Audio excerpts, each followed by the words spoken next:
and is reflective of the history of the country. You know, we had state militias since the beginning of our country. Since we had states. Since we had states. Absolutely. Before that, they probably had colonial militias. Did they? I think so. Well, those were uncalled for. So our guest will be on later this evening to talk a little bit about that. Do you want to talk a little bit about guns? No. Hey, I hate guns. All right. And moving on. Let's see. Yeah, go ahead. I was just going to say, we talked a few weeks ago about Clio, Michigan. Let me just, for those of you joining us or don't know the history, in Michigan, if you have a really in Michigan, if you have a concealed, if you've accidentally pushed play on this, somehow listen to one of our past shows, So in Michigan, with a concealed pistol license, you can carry in schools, but you have to carry openly, right? Yeah. And so some schools have accepted that and realized that is state law, and they really can't do anything about it. And other schools are fighting it tooth and nail. And one of the schools was Clio, north of Flint, Michigan. They were sued by Michigan Open Carry. And actually the judge supported the lawsuit and said that the school can't ban firearms. So that school then just banned people from going into the school at all. There's another case in Ann Arbor. Ann Arbor is very liberal. It's the home of the University of Michigan. Tends to be very, very liberal schools. Like most public university cities. And the Michigan Gun Owners, another Michigan group, sued their school because they had banned a parent from open carrying there. And that went in court either today or yesterday. I don't know which. But it was a female judge who was very, liberal and very in tune with the Ann Arbor people. Probably got tons of... Carol Kuhnke. Carol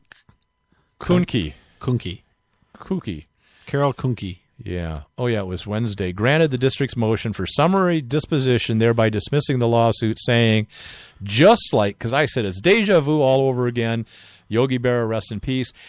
It's the same argument that the Capital Area District libraries made, that since we're not listed in the actual statute, somehow we are not a local municipality, therefore preemption doesn't apply to us. So what you're talking about is preemption of gun laws, and the state of Michigan has a law that says local units of government cannot cannot enforce laws that are stronger than state law, essentially. And it went to the Court of Appeals, which is the law of the land, and they reversed that decision. And we now, what? Court of Appeals? Well, it's statewide is what I meant. Yeah. Okay. It's statewide law. Sure. And because Michigan Open Carry in the cattle case, the area library case, lost it just like this, and then we appealed it, and the Court of Appeals said, no, the judge got it wrong. They are local units of government, along with schools, and they list a few other things. Right. And Ann Arbor is using the same rhetoric as the library, totally dismissing the Court of Appeals opinion. And so Michigan Gun Owners will appeal that. This judge... isn't really doing her job, it seems. No, because it seems pretty clear cut. I mean, I know the attorney who was for the gun owners and all that. They and he's a good firearms attorney. He was on point. He cited the law, cited the cattle case, all of those things, and apparently she only asked him questions and not the defense attorney for the schools, and was all over the board. I don't know what that means, but apparently she was jumping here and there and here and there, and really had not been very well prepped or ignored case law on this. And ruled by purely emotion. Most likely she already knew which way she was going to rule before they got into court. I mean, she said, gun case? Okay. Much like the Lansing judge. Yeah, absolutely. They do plan to appeal this, from what I can tell. Oh, right? Yeah. So, and you can donate. And where? Michigan Gun Owners. Okay. Their Facebook page has a link, and a Michigan Gun Owners website. I think they have a donate link or something. Okay. Yeah, because, and we say this every time there's a case, it's not free, it's not even cheap, right? I mean... tens of thousands of dollars. Yeah. yeah, just to do the work and the file and go through everything is expensive. And these are big things. I mean, what is? I can't imagine that it's going to go to the Court of Appeals and have a different decision than the Capillary District Library. This is what I read. The school district board and the superintendent said, we're probably going to lose at the Court of Appeals, but this is a matter of principle. Yeah. We're doing this for principle. Well, the Lansing Library spent $125,000 of taxpayers' money fighting us and the Michigan Open Carry. Yeah. And this school is going to probably spend the same amount of money of taxpayers' money knowing that they're going to lose. They're going to lose. And that's ridiculous. Under principle. Well, you know. And anybody that elects these people, when you hear something like that, I mean, that's your first clue that maybe next time don't elect them, right? But it's Ann Arbor. And probably most of the people and you said superintendent, right? I'm not sure that they're elected, but no, they're hired by the school board. But the board is elected. The same thing, essentially, that applies in what's her name? The county clerk that doesn't want to do the gay marriage licenses. Kim Davis, standing on principle, right? It's not something that you have the luxury of doing when you're a public official and you're in charge of a local unit of government, right? I mean, you don't get to do that. I don't care. It's great to have principles, and when you're not working in a public job, when you're not elected or hired for a public position, a position in government, do whatever you want. But you don't get to spend taxpayers' money, waste taxpayers' money to try to prove a point that you stand for something. Knowing that you're probably going to lose. Yeah. Anyways. And why would you be so stupid to say that? Yeah. I mean, look, sure, obviously they are stupid. I mean, right? There's something wrong with them. Although they won their court case. So. Well, but that doesn't mean anything. Especially it means that at that level, and especially in that jurisdiction. Yeah. Judges are elected. They're gonna rule. I think what they're thinking, because their electorate, because how they try to turn it around, or they're going to try to turn it around when all the taxpayer money is spent. They're going to say it's those crazy gun people. If we could just change the state law, right? And that's what they should be trying to do instead of spending absolutely on their own time. Yeah, on their own time, and voluntarily donating money from private individuals and not taxes. I wonder if do they take donations for court cases like this? Probably. You think so? Yeah. I think there was some money donated to the capital area libraries too, but I'm not positive. Yeah, sure. Because, well, they have to be public information, wouldn't it? I suppose, yeah. I don't know if anyone's FOIA'd it. I don't know if it's important. I mean, you'd probably see Bloomberg's name on there or something like that, but wow. Okay. Well, we're going to have a break close to the half hour. Do we want to do a This Day in History? Right now? Well, I don't know. We got a few minutes. What else do you want to talk about? I don't We talked about Kennedy earlier. Did we mention his... I don't know if it was... I don't know if we mentioned this. This was a while ago, though. Yeah, but Did it sell? I think it must have. Dang it, I should have looked it up because it says September 11th, 12th, and 13th they were going to do the auction. Apparently, he was given a M1 Garand by the Rock Island... it was made by Rock Island. And they were going to... Listen, okay, jeez. This is radio, right? What about it? I don't know. Kennedy first acquired the weapon in 1959 for $169, right? They think it'll fetch, and I don't know if it did. Are you Googling? Why don't you Google? Yeah, I do not see anything that says that it sold. Okay. I can't see any article newer than August 9th. They were trying to get $100,000, they figured. What's nice about it, it was...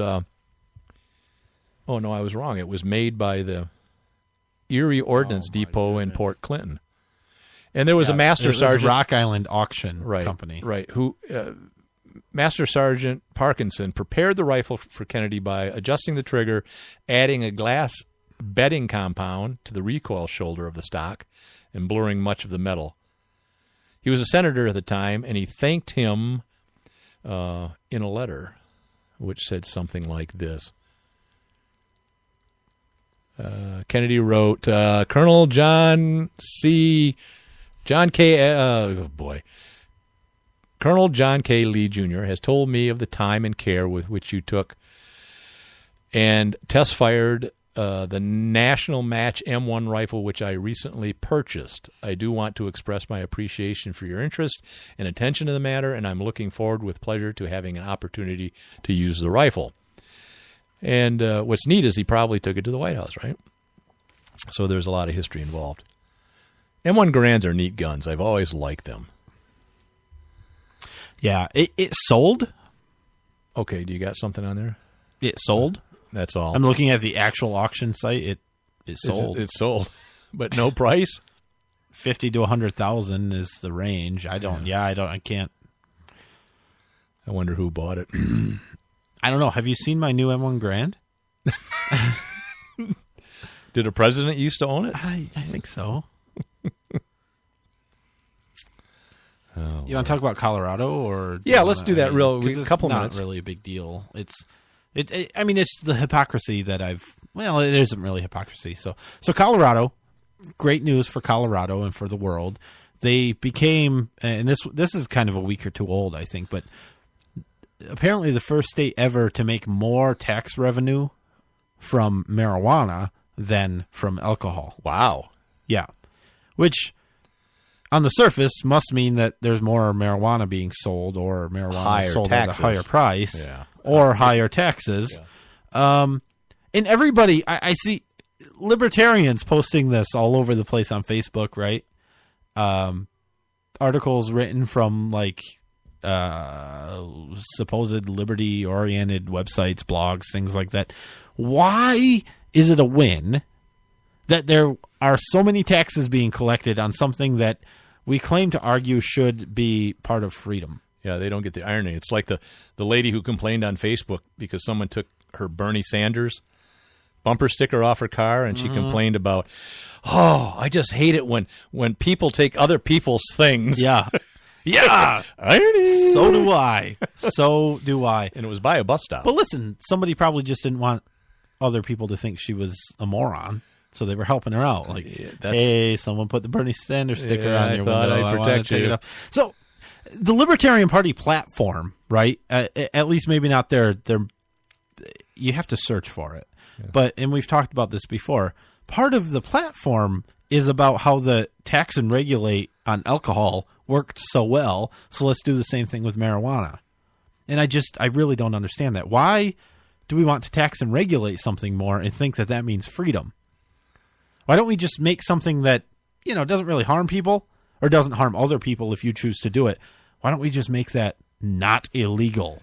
My wife was dropping off my daughter on campus, and she had to park, and it was after 6 o'clock, and generally parking's free after 6 from the meters, except certain buildings, it's after midnight, usually around dorms and stuff. So she gets a $10 parking ticket. Ooh. And it says, pay this in 3 days or it's $15. Wow. And then, 5 days, it's $35. And I said, well, how long is it until you pay $1 million? Yeah. I mean, I'm sure that's caught up somewhere. Oh, of course, I don't know. It's a tax, and it doesn't do any. Nobody is safer because she paid that tax, right? Right. Well, I assume she paid. I don't know. Are you waiting to see? I want to see how high it goes to. Yeah. And then they'll declare bankruptcy. Yeah. Okay, real quick, let's do a this day in history. 1789, the first Supreme Court was created by the Judiciary Act of 1789. Ooh. Made 6 when was justices. That passed? It was on this day in 1789. Okay. It was going to be a tribunal. Tribunalate made of 6 justices who were to serve on the court until death or retirement. Yeah. President Washington nominated John Jay as Chief Justice, John Rutledge, William Cushing, John Blair, Robert Harrison, and James Wilson as associates. And it was only a couple of days later that all appointments were confirmed by this U.S. Senate. See how quickly they moved in those days? Of course, there were only 17 people in the country. No. What? No. What? Not how quickly they moved in those days. Do you know what they realized in those days? Is that government was supposed to, and in fact, it was intended, the way it was built, to move very slowly and methodically. Yeah, that's true. Right?